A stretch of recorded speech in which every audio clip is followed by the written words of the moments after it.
বিশ্বের বড় বড় লিগে যাকে দেখা যেত নিয়মিত তাকেই এখন মাঠে দেখাটা হয়ে দাঁড়িয়েছে ডুমুরের ফুল দেখার মতো। প্রশ্ন উঠছে, তবে কি ফুরিয়ে গেলেন সাকিব আল হাসান? জাতীয় দলের জার্সিতে প্রায় 2 বছর ধরে অনুপস্থিত সাকিব। বাণিজ্যিক ফ্র্যাঞ্চাইজি ক্রিকেটেও এখন আর নিয়মিত নন তিনি। দলে জায়গা মিললেও একাদশে সুযোগ মিলছে না। অনেকের প্রশ্ন, শুধু মার্কেটিং ভ্যালুর কারণেই কি এখন দলে জায়গা পাচ্ছেন সাকিব? সবশেষ প্রতিযোগিতামূলক ম্যাচ সাকিব খেলেছেন গত ডিসেম্বরে আইএল টি-20-তে। এরপর 6 মাসে আর দেখা যায়নি মাঠে।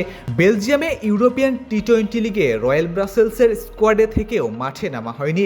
বর্তমানে major league cricket MI new ইয়র্কের হয়ে আছেন দলে, কিন্তু 4 ম্যাচের একটিতেও একাদশে জায়গা হয়নি তার। তাই তো ফুরিয়ে যাওয়ার প্রশ্নটা সামনে আসছে বারবার। ক্যারিয়ারের শুরু থেকে পারফরমেন্স নিয়ে কখনো প্রশ্ন ওঠেনি সাকিবকে ঘিরে। ব্যাটে বলে সমান দাপট দেখিয়েছেন বছরের পর বছর, কিন্তু সময়ের সেরা অলরাউন্ডার হয়ে এখন একাদশে জায়গা না পাওয়াটা জন্ম দিয়েছে প্রশ্নের, ইঙ্গিত দিচ্ছে বড় পরিবর্তনের।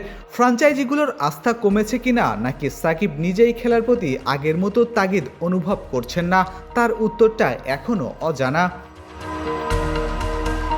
মাঠের বাইরে থাকাটা সাকিবের জন্য নতুন নয়, কিন্তু এবারের নীরবতা যেন বলছে ভিন্ন গল্প। সময়ের সেরা অলরাউন্ডারের ক্যারিয়ার কি তবে সত্যিই শুরু হয়ে গেল শেষের অধ্যায়? Ishtiaq Ahmed, daily cricket.